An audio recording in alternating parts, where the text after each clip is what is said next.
Hey everyone, Kunik here, back with another RPG horror story for you today. And before we get into the story, just a heads up, I have a very special video that I've been working quite a bit on coming out later this week, so if you're not yet subscribed, be sure to do so, and maybe also hit that bell notification icon in order to be notified when that video comes out. Anyhow, as for the story itself, we have a player who, for some reason, is playing a cat girl in a campaign, and is incredibly creepy towards the female player at the table. Who would have thunk it? So with that little tease, let's roll for initiative and begin the story. When the Guildmaster's Guide to Ravnica first came out, I was ecstatic. Ravnica is one of my favorite settings in Magic the Gathering, and I was eager to try the setting in a campaign. I had never played 5e at this point, but I had played a few other tabletop role-playing games and was generally familiar with the rules through watching Critical Role and Dark and Dicey. I just needed to find a few players. My best friend came in clutch and managed to find me a few mutual friends who wanted to join the campaign. One player, the only girl in the bunch, wants to know if she can be a cat girl. The Simic Guild on Ravnica creates hybrids. While they usually are focused on aquatic creatures or reptiles, for the sake of potential future plot hooks, I was open to the idea of a cat hybrid. I completely trusted this player as well, so I had no reason to believe that her cat girl would be problematic. So she starts working on a Simic cat girl ranger. She eventually decided that she wanted to try out the Valdecan race, and scrapped her original character concept for a Valdecan monk. Upon hearing this, one of my other players decided he wanted to play a cat girl. I had immediate reservations about this, but he had been there when I originally okayed the idea, and I didn't want to establish a trend of double standards. So he rolls up a Celestia, half-elven druid cat girl with a very hand-waved excuse for why she was hybridized. I didn't like the idea of a hybrid character not from Simic, especially since Celestia and Simic don't necessarily get along, but he was adamant. I should have been a little firmer, but I was scared of losing players since we had a small group already. Session 1 comes around. I've decided to run a Krinko's Way adventure straight from the book as this is my first time DMing. Within 10 minutes, the party has gone to a tavern and started a bar fight. During the fight, Catgirl sneaks out of the tavern, obviously planning something, though I didn't know what yet. He ends up ritual casting Speak with Animals to ask any nearby cats about the quest giver. They were close enough to where the quest giver lives, and I had further plans for this NPC, so I figured it was reasonable to let him get some information this way. Following the questline, they end up at another tavern with a lead. They're trying to track down an escaped criminal, and a weapon dealer who's had suspected dealings with said criminal typically drinks at this bar. While waiting for her to arrive, Catgirl ritual casts Speak with Animals again. He plans on asking for intel about the weapons dealer. Quickly noticing a forming trend, I remark that finding a cat in this seedy part of town might be difficult. He begins to get upset and insists that cats would be all over the place, since Ravnica is a busy city. After a little debating, we manage to compromise on an investigation check, which he passes. As he asks his chosen cat for any relevant information, I make a wisdom roll for the cat.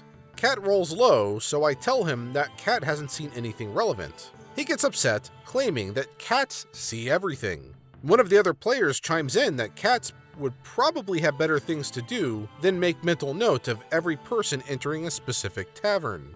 The dealer does arrive at the tavern. I describe her as an attractive 20-something with neon pink hair. Face of the party tries to buy her a drink to loosen her up. He rolls low charisma, and she gives him a "thanks, but no thanks, big guy" brush off. Catgirl tries flirting with her and buying a drink. Also low rolls charisma, but insists he should pass the check, since the dealer is probably into girls. At this point, the NPC is very off-put and decides to leave. Catgirl won't have it, and tries several times to stop her from leaving.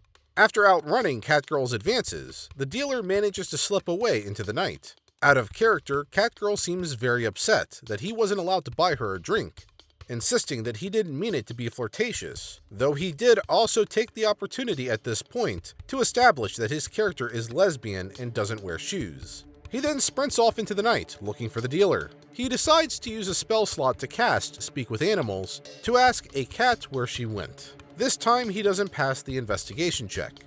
But to avoid another argument about how prevalent cats should be in this part of town, I sent him a very unhelpful cat. Unable to find a dealer due to inadequate perception and investigation checks, he gives up and decides to hire an assassin to hunt her down and kill her. He used the background tables in the Guildmaster's Guide to roll a generated background, and ended up with a contact in the Demir, a guild of sneaky types and assassins. He called in that contact and sent him after the dealer. We did this secretly through text messages so the rest of the group wouldn't know. I didn't want to allow this, but I hoped that if he managed to kill the lead, failing the quest might be the slap on the wrist he needed to cut the crap. Next in-game day, the group hunts down her home by interrogating the right people. They are met there by the hired assassin, who draws suspicion from the rest of the group. Catgirl says he's a friend of hers, which does little to calm the others, but they agree to go along with it. They pick the lock and break into the house. As soon as they find the weapons dealer, Catgirl immediately tries to attack her. During the ensuing combat, the rest of the party managed to kill the assassin, restrain Catgirl, and convince weapon dealer they mean her no harm. Dealer gives them the info they wanted in exchange for saving her life, which made Catgirl declare that he saved the day for the party. Out of character, everyone begins to press Catgirl for an answer as to why she tried to kill the only lead. He defends his actions by saying that since their conversation at the bar went poorly, he didn't want her passing off information about the party to the criminal they were hunting. Rest of the party accuse him of acting like an incel who was just mad that she rejected his advances. He insists he never meant to flirt with her, but we all agree to drop it and move on. Next session we have a few absentees, so we agree to do a non-canon one-shot based on the then upcoming War of the Spark magic set. They're mysteriously transported into the future. I described that they are in a few tall buildings, about 50 stories, overlooking the ruins of their homeland. After barely letting the quest giver finish the plot hook, Catgirl declares he's jumping off the roof. I give him a very confused look, and several "are you sure's?" He confidently replies, "Yes, I'm a cat, so I always land on my feet." He looks shocked as I begin to furiously roll d6s to determine fall damage. He asks why I'm rolling so much damage, and I remind him that the building was 50 stories tall. He looks upset and says that I never told him that. All the other players immediately tell him that I made the building's height very clear from the start. He reluctantly accepts his fate and burns a few spell slots healing himself once the rest of the party stabilizes him. The rest of the one-shot goes smoothly except for a few times where he refused to take a plot hook because it would have been out of character for him, which I suppose is fair enough. The campaign went on temporary hiatus due to the university exams. During this time, it's brought to my attention that Catgirl has been getting handsy with the girl in the group. Apparently, when the party was getting some after-session drinks, myself being absent since I don't drink, he'd been crossing a few too many physical boundaries. His excuse was that he was drunk and shouldn't be held accountable for his actions, which, pardon my French, is a load of troll dung. With that knowledge, I called the campaign off. We didn't have enough players to continue without him, but there was not a chance I was going to play another session with him at the table.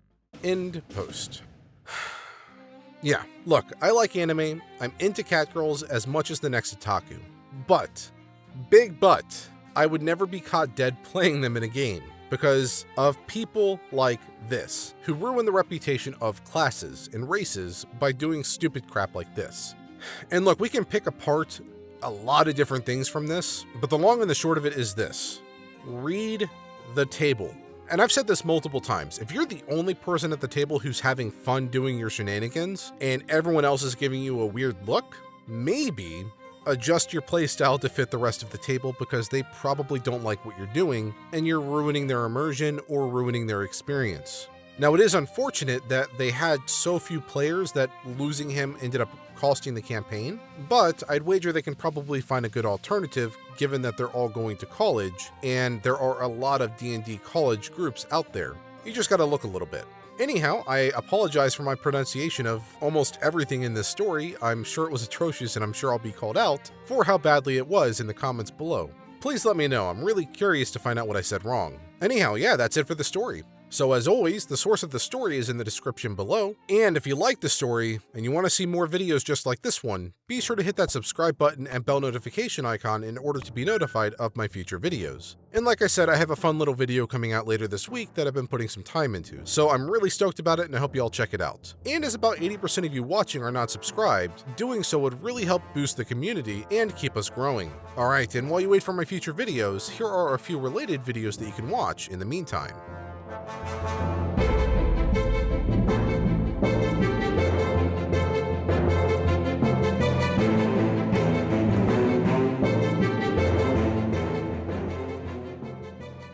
Yes, nya.